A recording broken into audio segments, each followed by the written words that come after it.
Ibu hadirin sekalian, kita akan mulai acara sosialisasi kita pada pagi hari ini.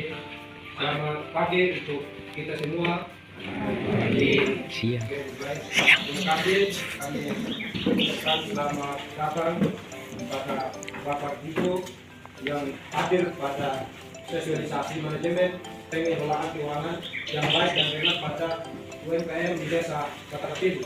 Untuk itu, izinkan kami mahasiswi KKN di Desa Batakatilu untuk menyapa Bapak Ibu hadirin sekalian.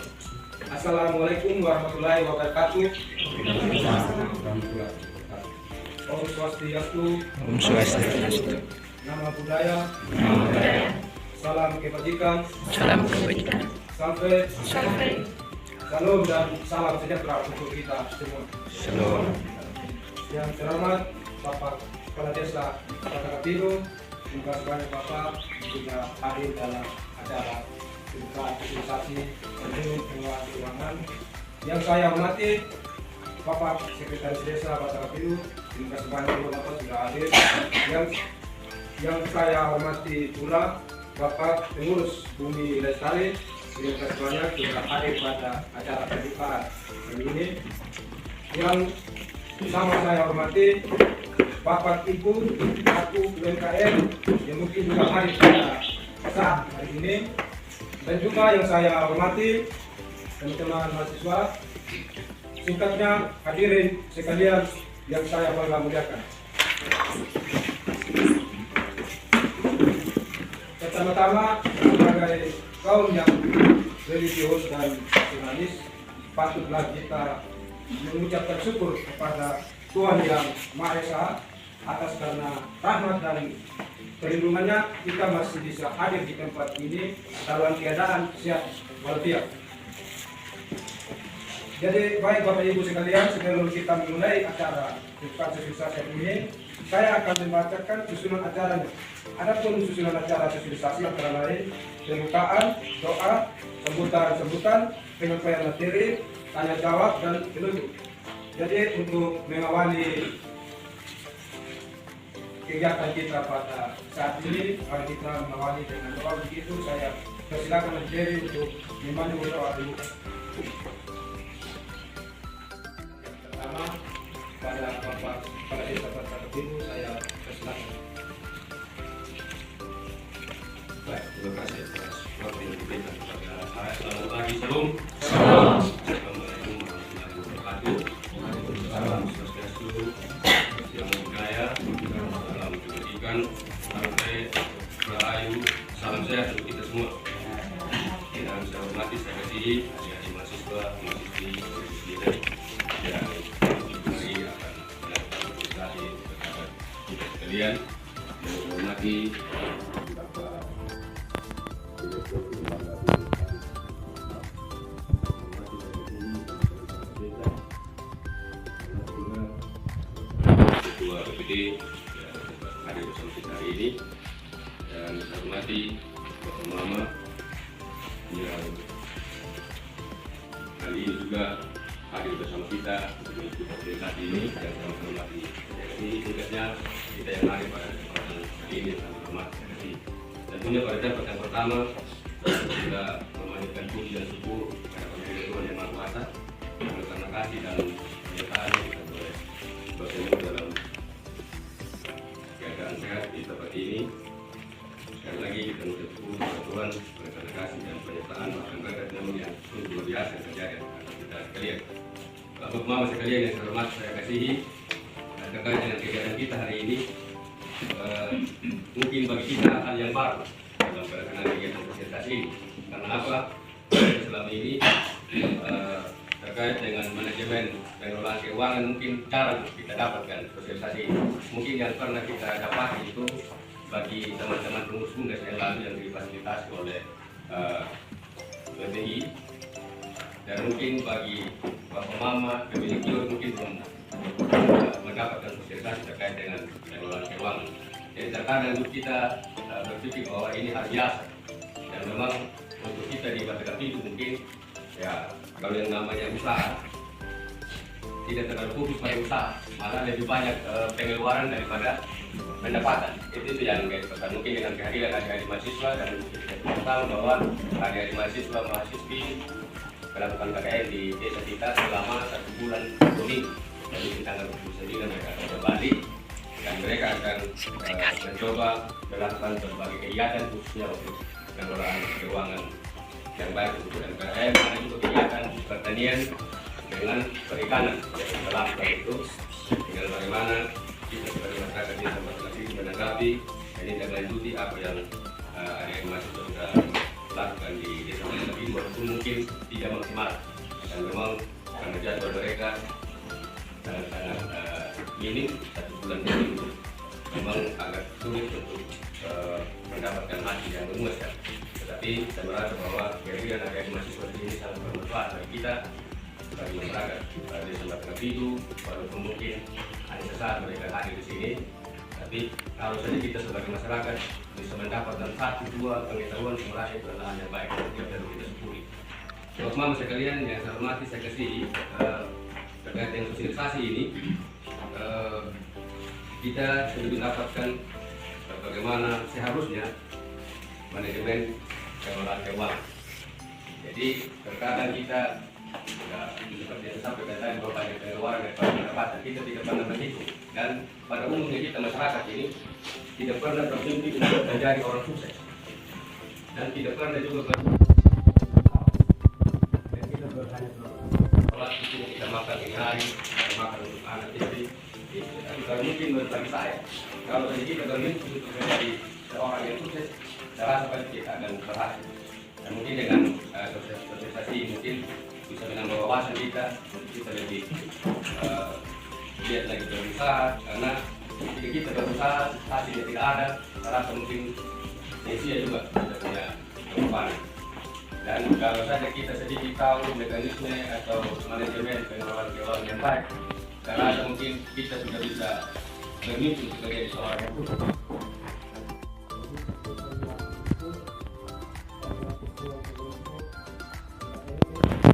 Desa Tengah Pitu, saya silakan juga sekaligus memperkenalkan teman-teman mahasiswa terkait kesempatan saya silakan.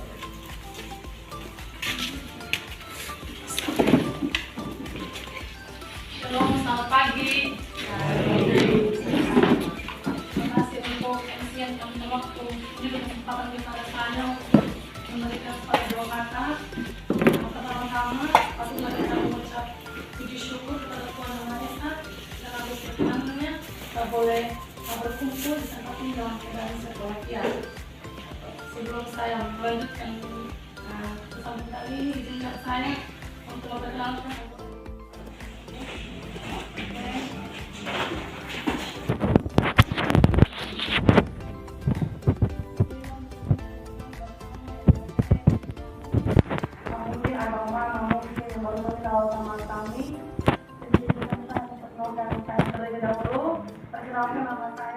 Baik Bapak Ibu hadirin sekalian, tibalah saatnya pada pagi ini untuk memasuki kegiatan inti kita, yaitu terkait dengan penyampaian materi manajemen pengelolaan keuangan yang baik dan benar pada UMKM di Desa Tengah Pitu.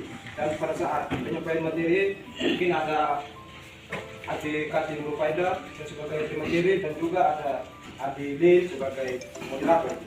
Jadi untuk itu saya persilakan kepada moderator untuk memandu jalannya sosialisasi pada pagi ini. Waktu kesempatan saya persilakan. Terima kasih untuk Bapak Luis sebagai MC. Terima kasih atas kesempatan yang diberikan kepada saya. Saya selaku moderator akan memandu acara sosialisasi yang bertema manajemen pengelolaan keuangan yang baik dan benar pada UMKM di Desa Tengah Pitu. Waktu dan kesempatan saya berikan kepada pembicara.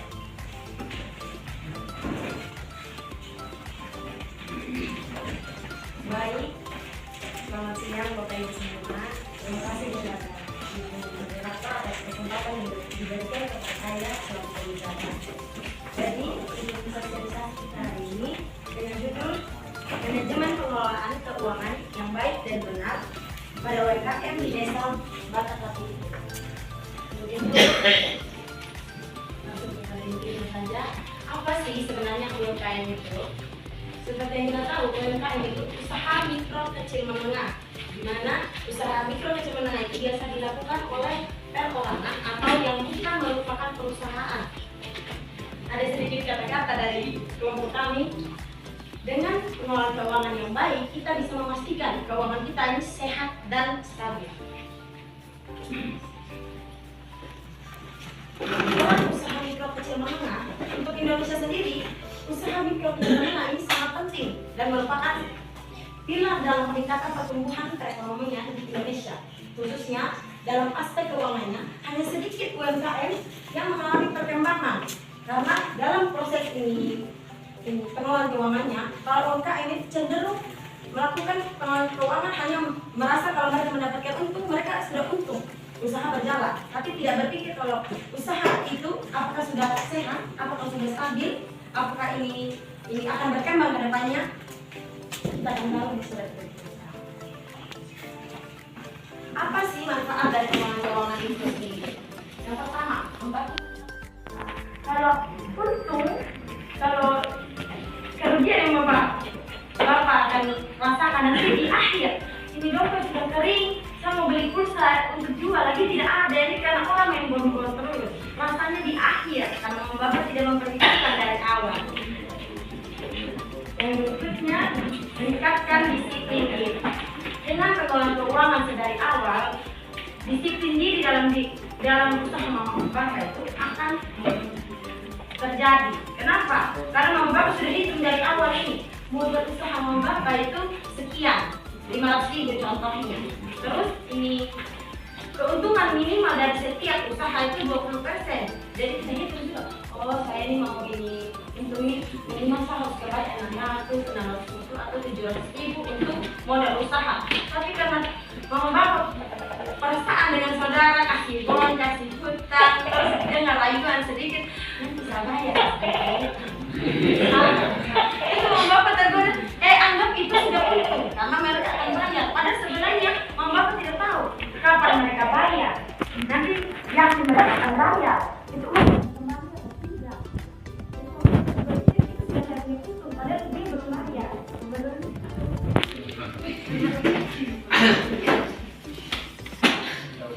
Pengelolaan keuangan, apa sih sebenarnya tujuan dari kita mengelola kita punya keuangan ini? Terutama bagi pengusaha. Yang pertama, untuk tujuan umum, mencapai stabilitas keuangan. Stabilitas keuangan di sini, Mama Bapak, bukan berarti semuanya tuh ada uangnya, tapi Mama Bapak harus tahu, misalnya Mama Bapak punya hutang di bank sebesar 5 juta, tapi Mama Bapak punya penghasilan setiap bulannya itu cuma 1.500.000. Dengan Mama Bapak menjaga stabilitas keuangan, Mama Bapak akan menyisipkan penghasilan Mama Bapak minimal setiap bulannya itu untuk melunasi hutang-hutang Mama Bapak. Jadi Mama Bapak punya keuangan stabil, hutang juga tetap terus dibayar, yang lama-lama juga akan lunas kalau Mama Bapak menyisipkan penghasilan Mama Bapak dari usaha Mama Bapak sebelumnya. Yang kedua, meningkatkan kekayaan. Mungkin kalau untuk ini Mama Bapak berpikir, kita kios-kios begini saja tidak mungkin kita langsung jadi toko yang besar, tidak mungkin kita langsung jadi kaya. Tapi Mama Bapak, kalau Mama Bapak menyisipkan setiap penghasilan Mama Bapak, otomatis itu akan menjadi tabungan, menjadi dana dan investasi buat Mama Bapak ke depannya. Dengan Mama Bapak menyisipkan Mama Bapak punya penghasilan. Yang berikutnya, mencapai tujuan keuangan tertentu. Seperti kita tahu, kalau kita di Sumbar sini kita punya ada itu ada acara saja seperti acara adat, seperti kematian, seperti Mama Bapak biasa ini kayak kalau lihat ada hewan yang orang juga pengen beli juga buat warisan nanti, tanah. Jadi dengan pengeluaran keuangan tertentu yang Mama Bapak lakukan nanti, Mama Bapak itu bisa menyisipkan dana untuk ini upacara adat. Misalnya Mama Bapak tuh punya anak yang ingin urusan, dengan menyisipkan dana tertentu, Mama Bapak tidak akan pusing saat anaknya bilang, "Bapak, Mama, saya agak suka sama Mona. Saya mau sapinya tadi itu, Bapak ada hewan. Nah, tapi karena Bapak Mama tidak sisipkan uang, gitu. Tapi jika mama sudah sisihkan uang dari jauh-jauh hari, oh ambil saran dari mana itu?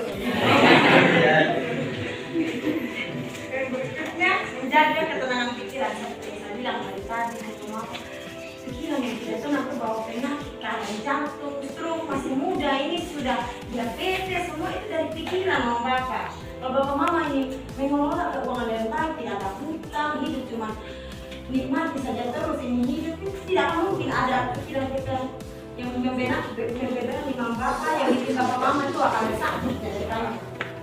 Dari itu ada tujuan khusus untuk individu dulu bagi yang jomblo masih. Yang pertama penjualan mama bapak dengan uang pribadi, uang rumah, uang anak, uang jajan harus dipisahkan mama bapak supaya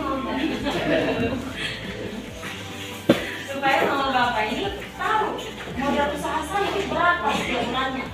Kira-kira setiap bulannya ini ada peningkatan tidak dari usaha saya, mana yang menurut saya rasa ini seperti kering terus, toko sudah habis barang tapi tidak ada keuntungan sama sekali. Tapi dengan bapak mama pisahkan ini uang pribadi dan bisnis, mama bapak akan rasa betul, oh ternyata selama ini sama bisnis itu semakin hari meningkat atau menurun, bisa dilihat dari hasil dari pengelolaan keuangan mama bapak. Yang berikutnya gunakan konsep sisihkan bukan pisahkan. Selama ini kan kita selalu berpikir, kalau saya sudah simpan uang, tandanya itu saya sudah menabung. Padahal tidak begitu, mama bapak. Konsep menabung itu, mama bapak itu, misalnya gaji mama bapak itu 1 juta. Mama bapak pas dapat gaji itu tidak menyisahkannya, tapi langsung kasih siap. Oh, saya menabung bulan ini atau dalam celengan hari ini 100.000. Mama bapak langsung kasih lain 100.000. 900 mama bapak pikir sudah. Oh, ini kebutuhan rumah tangga 300.000. Oh, listrik 50.000. Oh, ini bensin sekian. Mama bapak sudah bagikan. Bukan mama bapak sudah kasih habis uang misalnya sudah 1 bulan butuh uang. Oh, semua di dompet tinggal 20. Saya tabung. Itu menabung. Sebenarnya itu bukan menabung mama bapak. Itu hanya menyisahkan, bukan menyisihkan mama bapak punya pendapatan. Yang berikutnya ada buat target. Nah, ada celengan percontohan. Ini mama bapak target 1.500.000. Di sini menabung untuk apa? Ada tulisan di sini. Ini hanya contoh mama bapak. Kalau mama bapak memakai celengan ayam yang berapa ini saya boleh juga. Tapi ini hanya contoh. Di mana misalnya mama bapak nih, aduh saya punya anak ini, ada mau lanjut kuliah, saya pun mau ke sekolah dia. Jadi saya buat tulis di sini. Kuliahnya misalnya nama anak bapak Umbu, kuliah si Umbu. Terus nanti mama bapak tabung nih setiap hari nih 15.000. Setiap mama bapak menabung 15.000, mama bapak coret. Tabung lagi besoknya 15.000, mama bapak coret. Jadi mama bapak tahu kalau coretannya sudah di akhir nih, berarti dia punya isi sudah 1,5 juta. 1.500.000, tabung cuma 15.000 satu hari, punya jadi pengen tabung kan? Yang berikutnya konsisten. Kalau untuk menabung mama bapak, kalau kita yang bilang kalau kita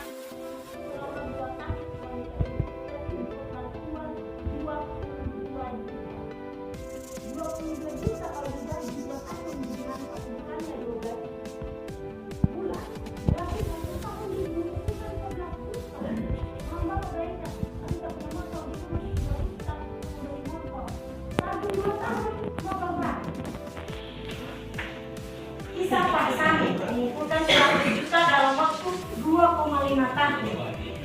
Ini bapak, mama, ini karena konsisten. Mereka memang niat sekali. Ini mama bapak mengawali usahanya dengan menjual telur ayam hasil dia punya peranakan tuh satu rumah. Dia tutup satu pintu. Dia sampai bisa jadi punya pemilik bersatu, dia tutup satu pintu. Jual telur, ada yang mau beli. Telur ayam tadi punya di dalam tutup. Dia satu tutup rumah, kadang dimaki. Kau punya telur ayam yang kau jual kemarin catat busuk. Itu dia dimaki-maki, dia bilang, kau punya telur ayam itu tidak bagus, tidak besar.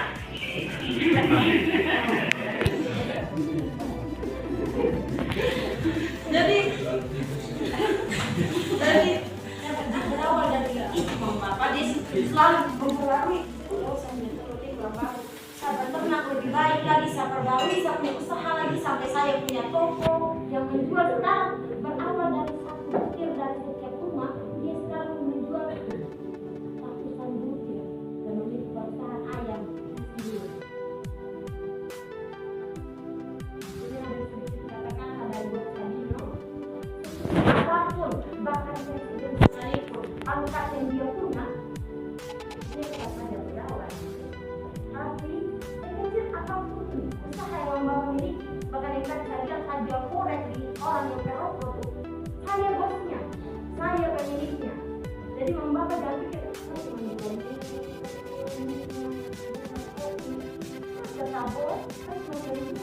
sama Bapak, kita adalah bos dari usaha kita sendiri.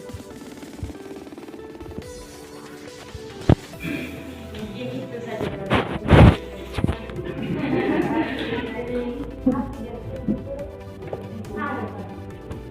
Terima kasih Mas Bapak. Baik, terima kasih banyak. Saya Steph dari Lembaga Budi Lestari. Menarik. Pertama saya mau katakan program kami di desa-desa dampingan salah satunya penguatan ekonomi. Cuma ada tambahan masyarakat adat. Jadi sederhana, tapi itu juga yang sering kami sampaikan kepada masyarakat kita. Pertama-tama itu kenapa kita, karena saya orang dari gunung tapi sudah jadi warganya Bapak Desa, tinggal di Kilo 7. Dulu saya pernah punya kiosnya, lumayan lah kalau ukuran untuk orang Sumba sebenarnya. Sekarang tutup kan. Salah tutupnya antara lain kata-katanya di Nona. Salut tadi siapa? Tepuk tangan dulu. Kalau saya masih umur 22, dan sebenarnya orang-orang seperti ini yang perlu cari. Ya, terima kasih banyak. Salah satu kelemahan kita, termasuk saya, kita tidak punya ilmu mengelola pendapatan dan pengeluaran. Itu memang orang bilang lebih besar pasak daripada tiang. Nah, kalau ilmunya orang ekonomi, bukan sarjana ekonomi, saya pernah dengar dalam usaha apapun sebenarnya kita perlu memperhitung biaya tetap, biaya kerja, laba bersih. Ya, kan itu sebenarnya. Tapi betul yang Adi Nona bilang. Saya saja dipanggil Pak Direktur, kalau teman sebenarnya lihat saya punya dompet berapa, habis tidak akan tahu. Nah, tadi artinya kenapa saya harus tanggapi hal ini? Bagi saudara-saudara yang hadir saat ini, termasuk saya, paling tidak ini kita pikirkan baik-baik. Kemudian mungkin kita berharap nanti Bapak KO mungkin materi ini tersimpan. Karena yang lalu kami juga pernah melakukan penelitian analisa usaha termasuk di Desa Batepi. Pertama, yaitu bagaimana melihat satu usaha yang paling cocok sesuai dengan kondisinya adik. Ada kondisi di desa ini seperti yang Adi Nona bilang tadi. Betul sekali, kenapa banyak kios yang tutup? Salah satunya tidak ada analisa usaha. Kita jual susu Indomilk di toko di perkampungan, tapi kita tidak pernah tahu berapa yang minat minum susu di desa ini. Nah, begitu. Sekali terkadang bicara menabung kita lebih cenderung menyisakan daripada menyisihkan. Saya juga sadar. Terima kasih banyak. Informasi berikutnya mungkin sebentar. Adik ketua atau ibu ketua? Adik ketua. Kita ambil nomor ya. Nah, kami dari Lembaga Budi Lestari punya rencana roadshow ke kampus, artinya membangun kerjasama dengan pihak kampus. Sampaikan salam saya kepada Bapak dosen. Memang, tapi ini planning Agustus, bentar ambil nomor, ada di unit Agustus. Roadshow ke kampus ini akan memungkinkan beberapa, pertama kita bisa sering kegiatan di kampus, kemudian dengan dunia LSM, kemudian ada kedepannya kita akan sering pembelajaran.